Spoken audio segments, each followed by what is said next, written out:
Hey, everybody. All right. So buckle up because I'm making another left turn into the world of books and authors and publishing and launching. And I'm doing that by rebranding. After 8 years, On the Schmooze podcast is now the Biz Book Publishing Hub podcast, where I'll be featuring the amazing experts who are part of the Biz Book Publishing Hub and author panels talking about the ROI of writing and publishing a business book. And I'm thrilled to have my first guest here because she was one of the first people to say yes to being a part of the hub. So without any further delay, let me officially introduce you to this week's guest. Today's guest has been a pioneer in self-publishing since 2012, when print-on-demand technology enabled the current indie publishing revolution. She's overseen the production of over 200 independently published books. With over 50 years of experience in book publishing, design, and printing industries, she's the founder and CEO of Wonderlady Books. She transforms manuscripts into polished books with professional cover design and layouts, ensuring every book meets industry standards. She is a founding hub partner of the Biz Book Publishing Hub, which has more than 50 experts like her ready to help entrepreneurs navigate the complexities of writing, editing, and publishing and marketing a business book. Now, beyond her entrepreneurial endeavors, she also champions community welfare as the founder and CEO of Respecting Our Elders, a nonprofit dedicated to providing food to seniors in need across Marin County. Please join me in welcoming Ruth Schwartz. Welcome, Ruth. Hi, Robbie. I'm totally delighted to be here. So, Ruth, you're joining us from your place in Northern California. I'm thrilled to have you as well. You were, I think, the second person to jump onto the form and fill it out. You would have been the first, but someone got there right before you. And it was just an idea. This is now going back to mid-January 2024. I had nothing to show you, but we had a strong relationship. You knew this is something I wanted to pull together. And I was doing tons and tons of research calls to figure out, A, were my launch strategies unique? And B, did an existing referral network already exist? I would just join that. But it turns out pretty quickly that my launch strategies were unique. And everyone I met with was like, oh, when are you going to build that referral network? And so you jumped on. So I just wanted to start by saying thank you.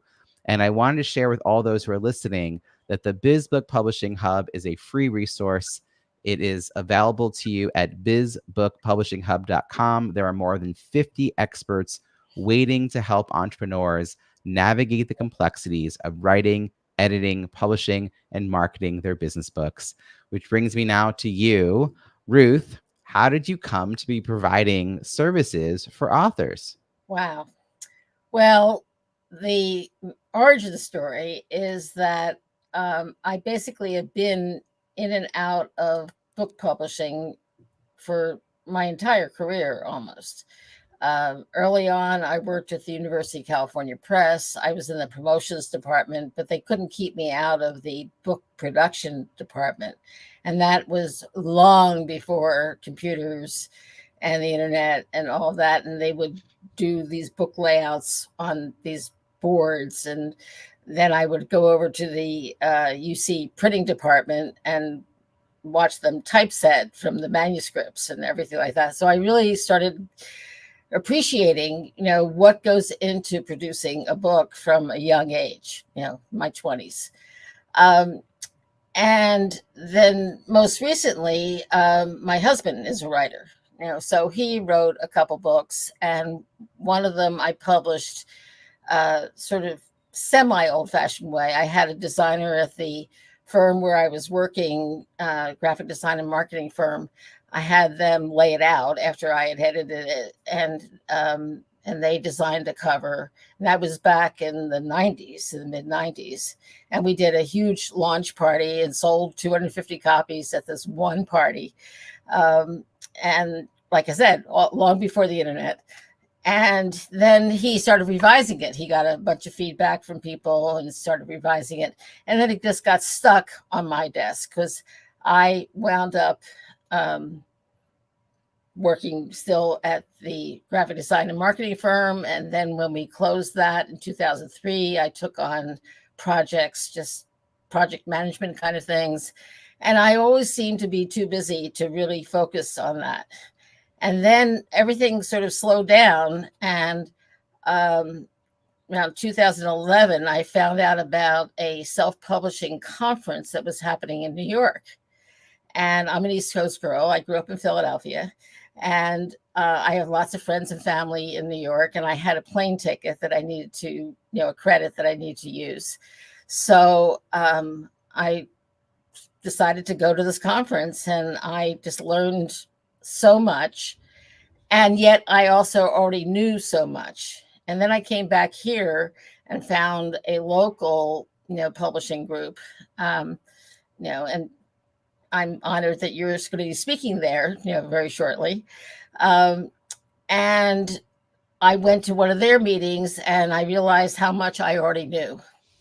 And so I started thinking I could make a business out of this. I could help authors through this process. And then one of the people there, Joel Friedlander, who was a longtime high-end book designer and self-publisher, he was there and asked me to beta test a template in Microsoft Word, which, he worked with an expert in Microsoft Word and the tech side, and they created these beautiful templates that look very professional, not like something you just get from Microsoft Word or Amazon, or, KDP. And I beta tested it on Kurt's book, and it came out beautifully. I gave them feedback on the training manual and all that. And then along came a suggestion from Joel about Photoshop templates for covers. And I've always had a design eye. I supervised designers. I bought design. I sold design. I have a good eye for what works, and I'm a quick study when it comes to the principles of good design. And so I started playing around with Photoshop templates, and so I had all the ingredients. I understood the process. I was techie. I could do things online. I could lay out the interior in Microsoft Word, and I could design a cover. So I just took off. And then at these meetings, with our local publishing group, Joel and then other people would start referring people to me. And I've never really had to go out looking, for business, which has been amazing. Okay, I'm going to just interject here because that's amazing, watching like the movie reel of this journey. And there's a few things I want to note. Like, you had all these amazing ingredients that just mixed up a different way, like project management experience. You had design experience. You had a deep appreciation of the publishing industry when it was still done very much by hand. You were willing to be an early adopter to new technology when someone presented you with the opportunity to beta test this template through Word. You were willing to figure out how to make something happen in Adobe, right? So there's like a mixture of experience and skill and a willingness to jump in. And one of the things I want to sort of set contextually is, in 2011, 2012, you were at an age where most people were like, how do I get myself to Florida? Like, right? Like, slowing down, living the good life, whatever this means. I don't know. I don't understand the concept of retirement personally, and it just sounds like neither do you. But I mean, what was that like to be gearing up? It sounds like you realized you had the potential for this amazing business. You'd already, had all these work experiences, but you were onto something and you weren't going to let it go. And here it is, 12 years later, you've developed this amazing organization around it. But was there any like thing that you felt you needed when you first got started? Was there a community you need to be part of in order to feel like? Well, yeah, that Bay Area publishing group, for sure. Now, I don't think I could have done it without them. But I also want to, sort of clue you into my decision-making process. I've never thought about retirement. Part of it was a money question.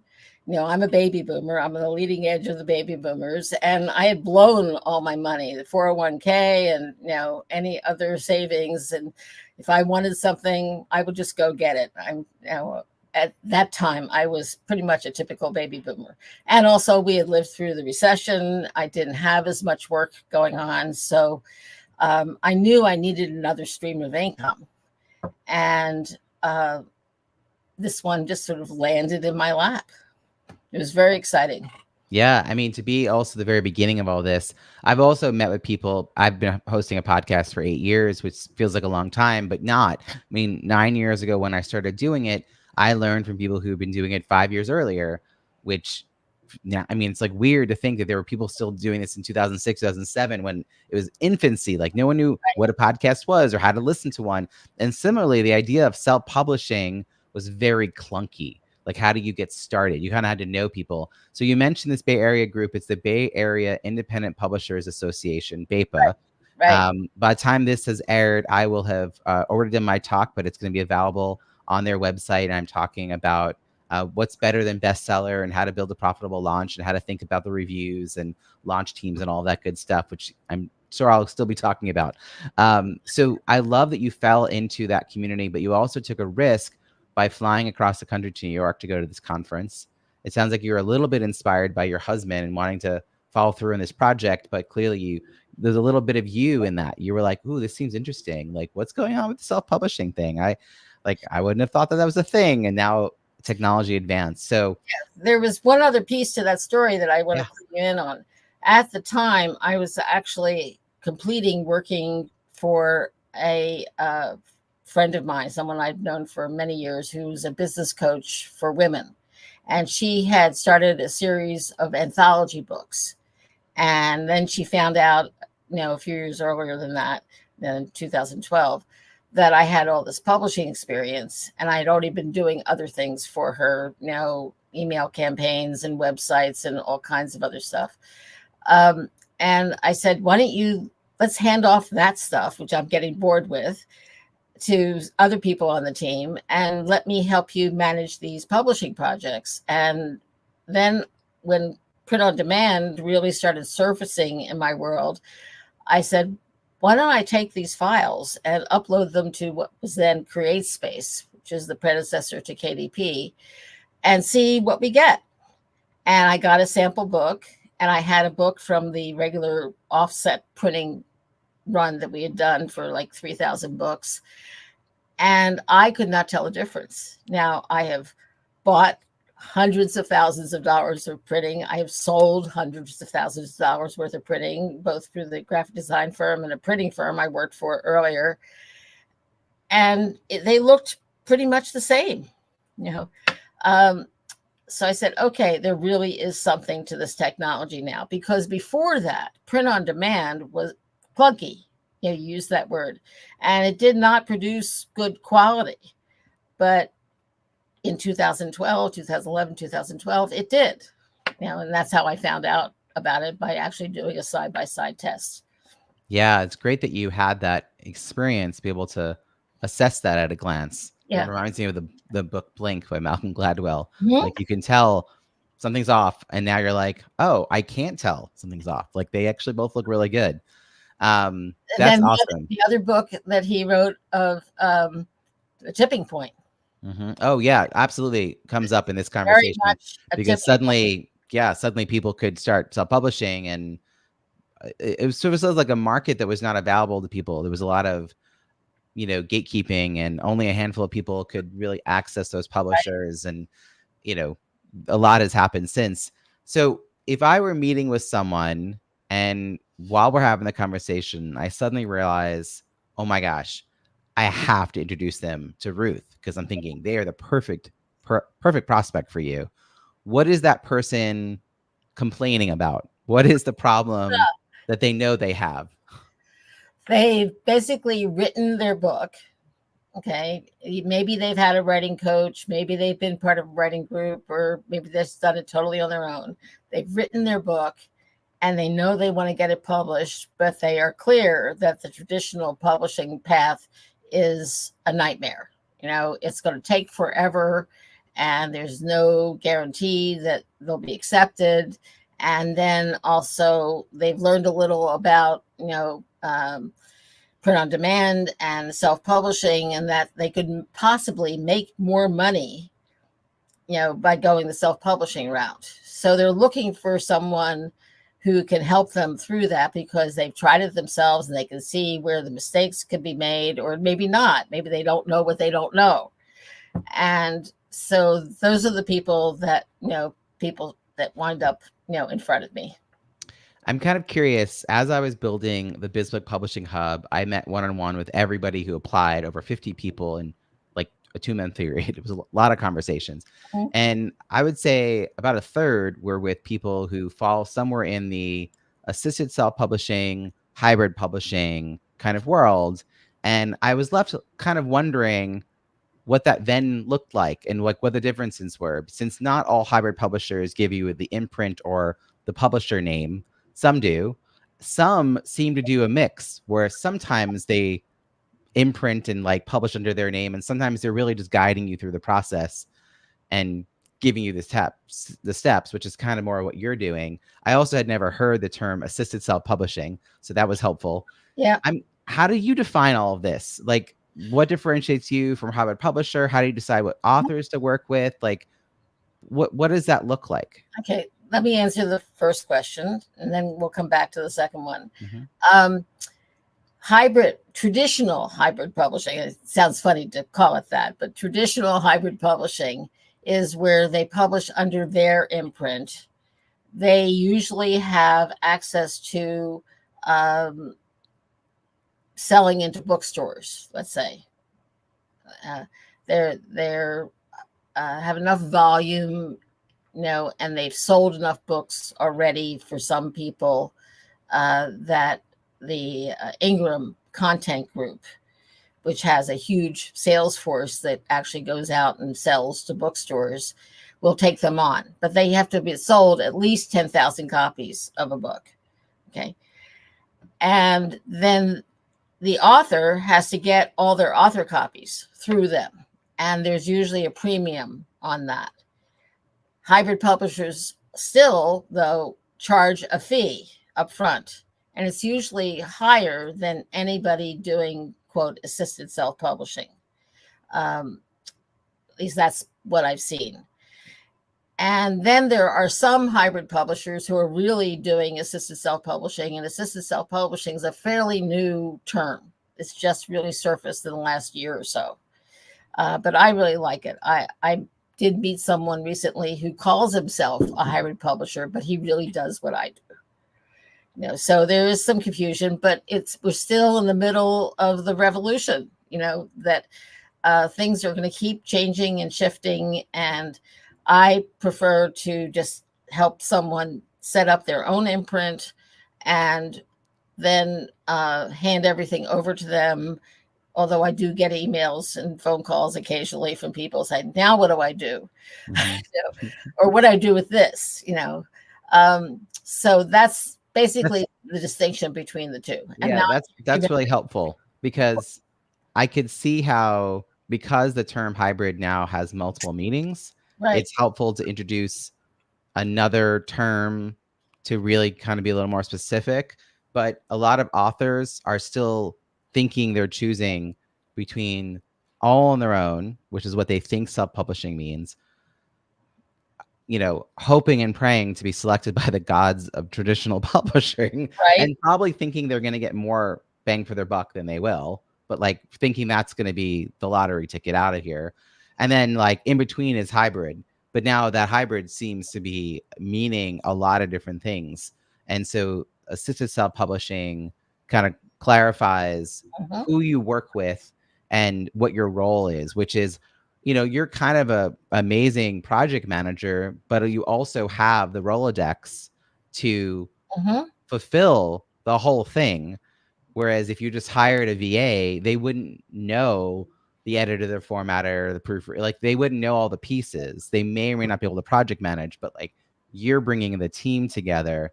And that's what you get when you work with a hybrid publisher or assisted self-publishing, is the team.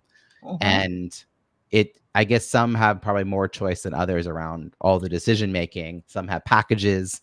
I worked with an author the other day who they're working with a hybrid publisher that does short books.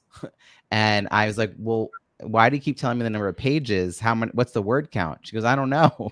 And it was like this back and forth. And a lot of it was trying to educate the author about what questions to ask as they were now in this, relationship with this I'm going to call hybrid publisher. And it just was funny, like they didn't know what questions to ask. And I was like, well, what size book is this short book going to be?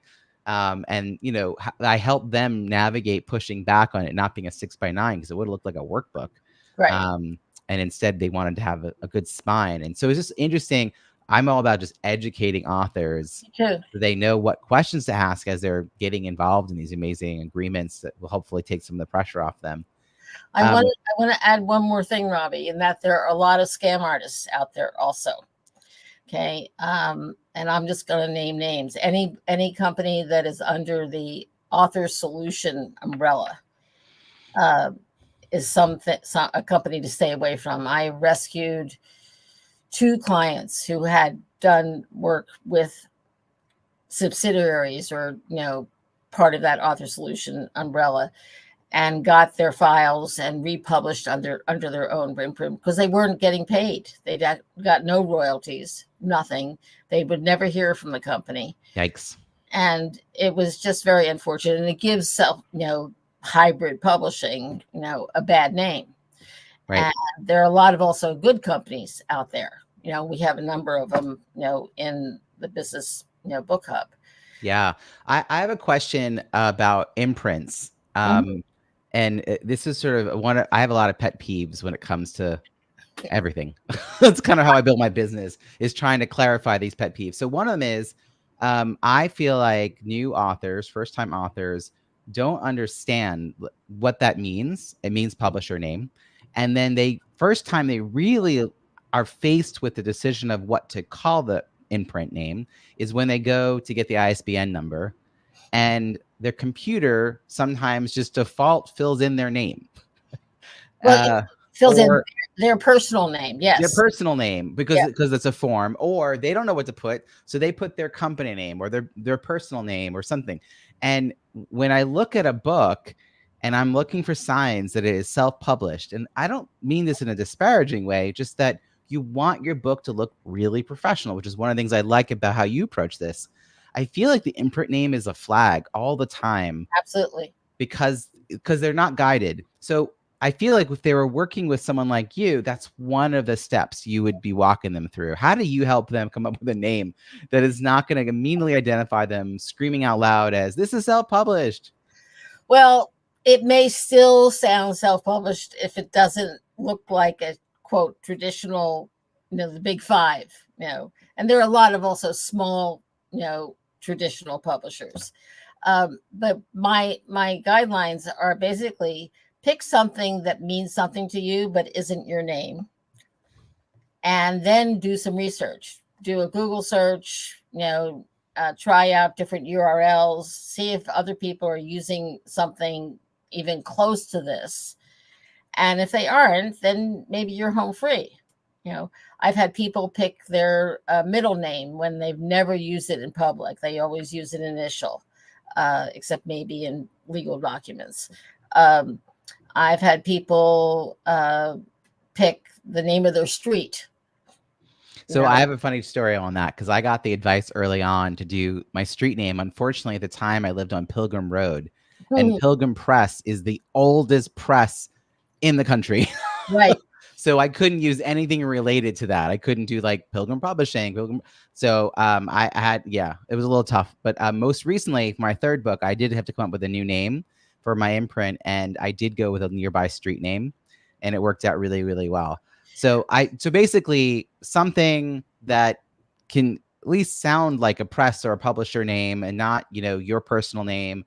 I've also seen people put like it used to be they'd put Create Space, or now I guess they would put like Kindle.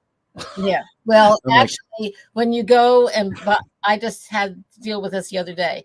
When you go and buy your block of ISBNs, there's a warning in the Bowker screen. Bowker is the keeper of the US ISBNs. And there's a warning there. It says CreateSpace is not a publishing company name. Okay. I'm glad they're helping out. KDP is not a publishing company name. But this is the stuff that it's an easy thing to trip you up.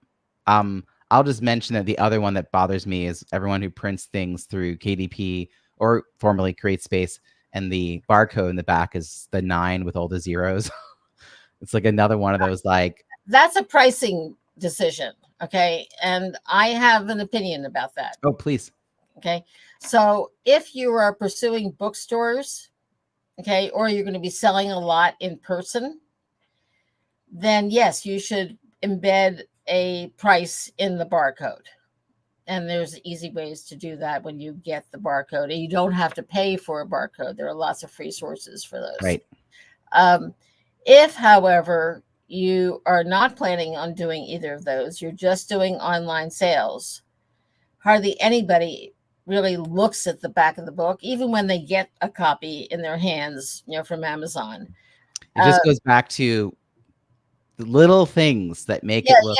Yeah, but the reason for this, the reason not to put a price in there is you have to, Ingram Spark, especially the other big print-on-demand platform, will require you to update the cover every time you change the price.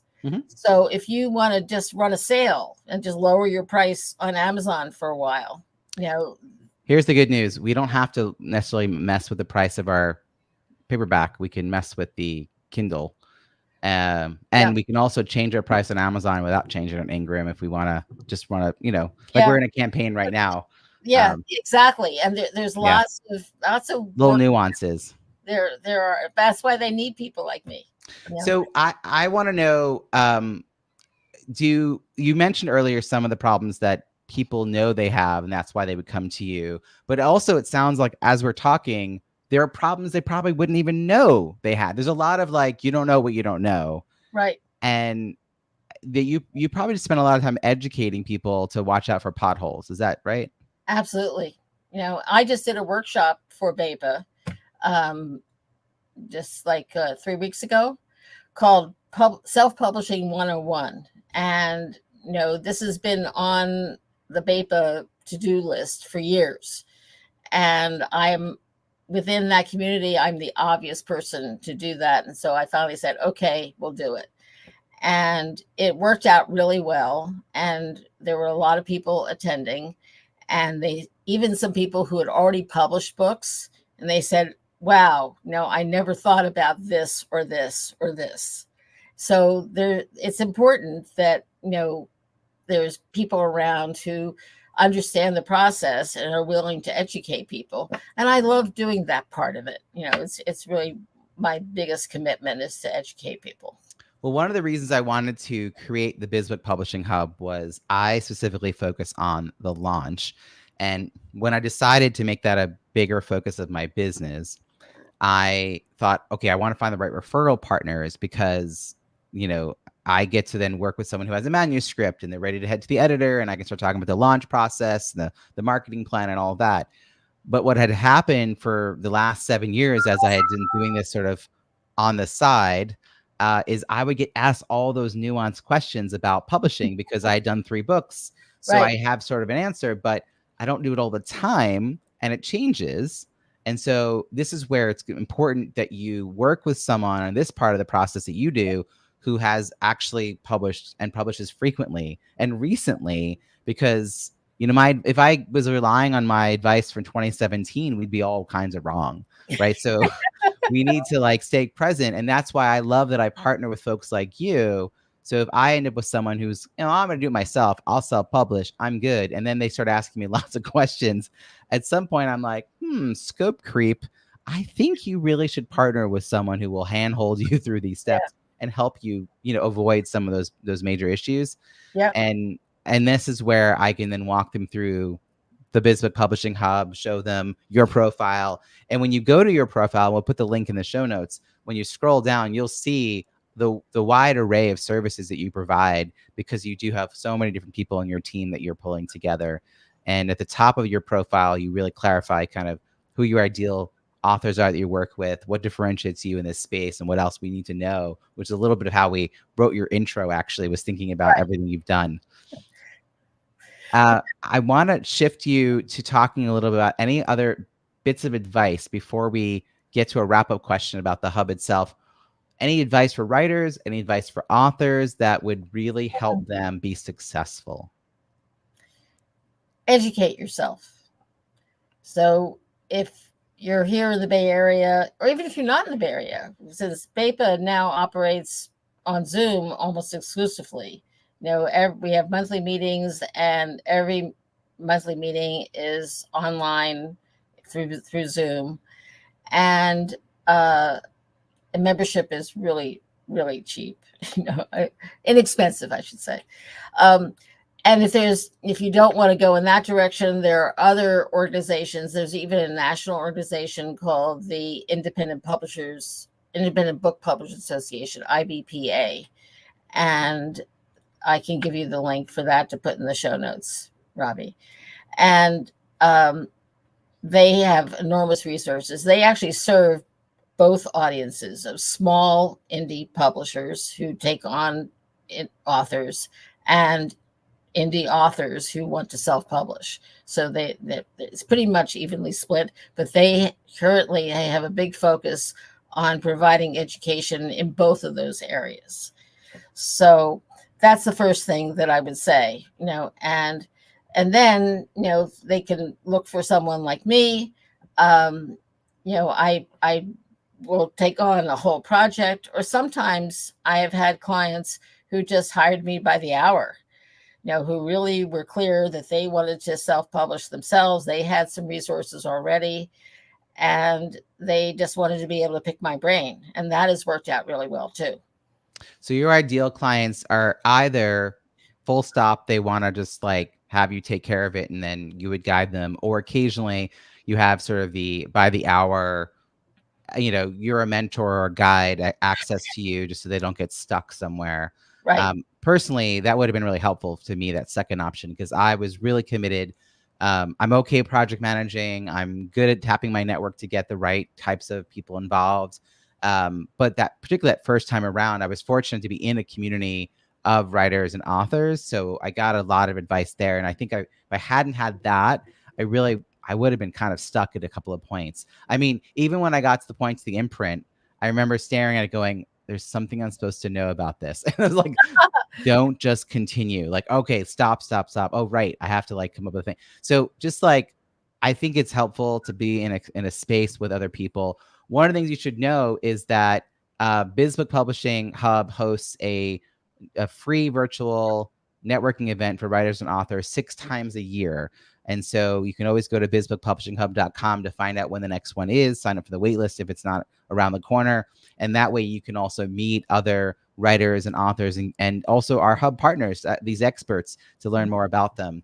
So speaking of the hub itself, though, I'm curious if you have any stories to share about things that have happened because of the hub. The hub has only been around, half a year, really, from like its baby state. It launched officially in May, so we're only a couple months in at the time of this recording. So any collaborations with other partners, meeting prospects at these networking events I mentioned, getting new clients, like what's transpired? Everyone keeps asking me like, is it worth it? What is this thing then? Should I join it? Because I work with authors. And I'm like, oh, okay, let's let them talk about it. Well, I actually just connected a client of mine with a couple of content editors, developmental editors. And I'm not positive that that's the kind of editing he needs. And that's a whole other discussion, talk about all the different kinds of editing. But it was because of the hub that I thought of, a couple people. And I actually went through the list and said, okay, who here do I already know, which was helpful. And because I've met them at, our events. And 2, who do I think would be a good fit for this guy, given the kind of writing he does and who he is as a person. I've already done 2 books for him. So this is the 3rd book. And so that was one thing. And then I also got a referral from you, so we'll see where that one goes. And I can see that if somebody asks me about, you know, uh, a hybrid publisher, so they really want a hybrid publisher who's just going to, quote, handle everything, uh, through their own imprint and all of that, then I have some, legitimate, people that I feel good about that I could refer them to. Um, and so, there's a whole mix. Yeah, I think that piece about how this extends your own network Yeah. in a curated kind of way, it makes you a better resource for your prospects and clients, because you don't just say, no, I don't do that. You can handhold them to a resource that, or give them, here's 2 or 3 options to go forward. I keep telling Hub partners that it's not that you just send people to the homepage, but you could curate a list of 3 possible people, send them those 3 links and say, by the way, you can find out more if you want to go check out the whole hub. But just like you've done a little bit of the work for them based, like you said, on like what skills do people say they have, and then who have you met and you feel like they'd be a good fit for these prospects or clients. I would never send a client just to the hub page. Yeah. If I were a client, an author, and I am, but at least I will be a published author. That's a whole other conversation. But if I were in their shoes, I would be overwhelmed. Even though it's broken down by categories and stuff, they don't know these people. And I could invite them to the, 6 times a year, public, event, but they often need somebody now, Right. So yeah, I think that's why it's so exciting. We have nearly 60 people who signed up as a hub partner with a variety of skill sets, everything from helping people take the ideas out of their heads all the way through to someone who does book trailers, which are video trailers like speaker reels, but for books. I that's so cool. And that's something I would have thought of. And we've got PR and legal and IP, and I mean, the whole process.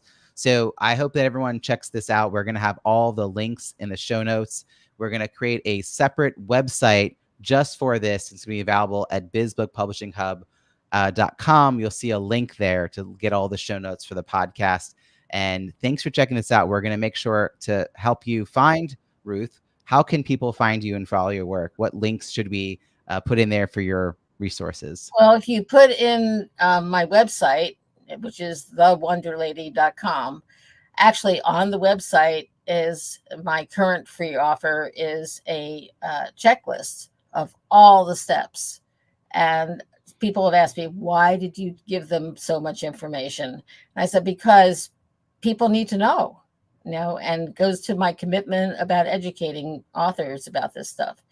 But it's just a checklist, and so you might get overwhelmed, but then you just keep going from there. It's good to have a good grounding. Anyway, so my website, thewonderlady.com. We'll put your hub link as well, which gets some details about what you do there. I love about your giveaway, which you also have a giveaway through the hub, is it educates people on the difference between the problem they thought they had and the problem they are actually having to deal with, which is like, I didn't know all the things I had to figure out. And then you lay it out in front of them. And if they are, studious, they could check their way through that list if they wanted to. But I think it also is a great way to help people realize that maybe I do want to get some help. So I think those kinds of resources are helpful in multiple ways. I'm going to put BEPA and IBPA links in the show notes, as well as your LinkedIn, Instagram, and YouTube. I'm excited to share your work with other people. Thank you again for being one of the very first founding Hub partners and for joining me for the inaugural episode of the Biz Book Publishing Hub podcast. Well, thank you, Robbie. It was a great opportunity.